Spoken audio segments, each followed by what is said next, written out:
What is going on, ladies and gentlemen, and welcome to Shark Talk. Today we're going to be talking about games that you hate to love. Now, these are games you should in no way enjoy, but against all odds, you can't stop yourself but coming back for another round of shame-induced enjoyment.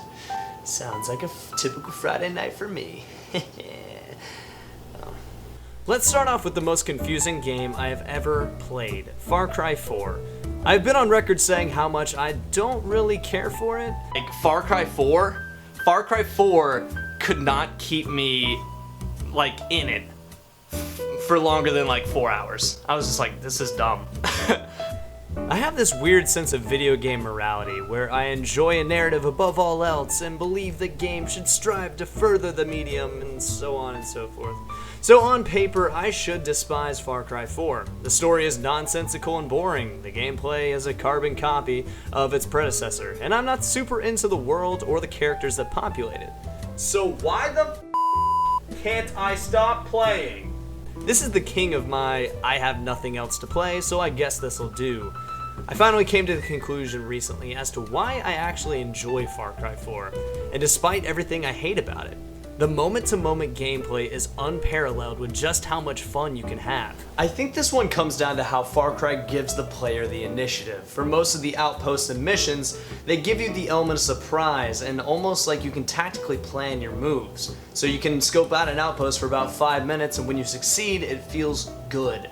It's like they give you a riddle and you just have all the information, you just gotta figure it out for yourself. Next on the list of most likely not to bring home to mom, we have Destiny. Now, this is going to be the most polarizing game I probably ever talk about. I am of the camp who believes Destiny 1.0 was an absolute disgrace. No content, no story, no sense in playing past 2 hours in. But over the years, Destiny has had a major facelift, so when The Taken King was released, I felt the tug of wanting to return to the world of Destiny. Just when I thought I was out, they pulled me back in. And man, I almost can't put my finger on what I enjoy about it. The multiplayer is a great time, and I love the fact that my characters kind of feels like this person of importance within the universe. Now, when I talk about Destiny, know that I am a filthy casual. I do not grind for light levels or exotics. I got to level 40 strictly through PvP and nothing else. So I guess Destiny will always have a place in my heart, probably because it was my very first PlayStation 4 game, or maybe it's because I went online and read some of the Grimoire cards on their website for Bungie, and I envisioned the game that they could make if they would just put that into the story. But alas, here we are. So you Destiny hardcores out there can continue your fights against the darkness or whatever else that is, and I'll keep going 5 and 18 in the Crucible, and we'll call it even. How about that? As we move down the list, this next one's probably my most obscure gaming love affair. And it's not so much a game that I hate, it's more of what the game has become is what I hate. So next up is a little Korean MMO called Dragon Nest. The year is 2011 and I finally got a laptop of my own, so with the computer in my possession, I could finally dip my toes into the uncharted waters of PC gaming. So I was scoping around for an MMO to play because they've always been a fascination of mine. I grew up watching my older brother play Star Wars Galaxies or Final Fantasy XI, so I was ready to experience my very first MMO. And this is Dragon Nest. It's a real-time combat MMO that has a heavy reliance on timing, speed, and combos. So when I say this is my favorite combat system in MMOs period, I mean it. The speed of the combat when you remember combos is just so much fun, and as bad as I am, PvP against another player was always a good time.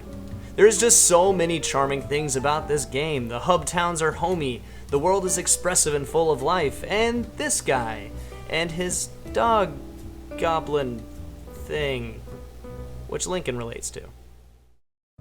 But as the years went on, I eventually drifted away from Dragon Nest, but every now and then I peer through the internet and check up to see how it's coming along, but the last time I saw it wasn't looking too good. I tried to play some of the new characters hoping to find the spark again, but unfortunately nothing surfaced, and to level a character, this might as well be a Tony Hawk game for all the grinding that you have to do.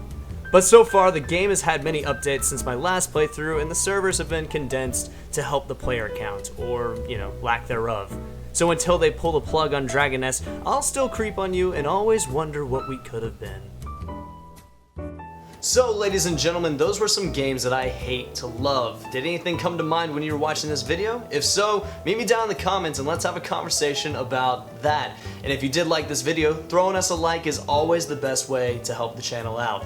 And consider subscribing if you want to see more content from yours truly. And maybe some Link in action. I don't know. He's going to be in a lot more videos. He had like one here. But it's fine. So go ahead and do that. But until next time, see ya.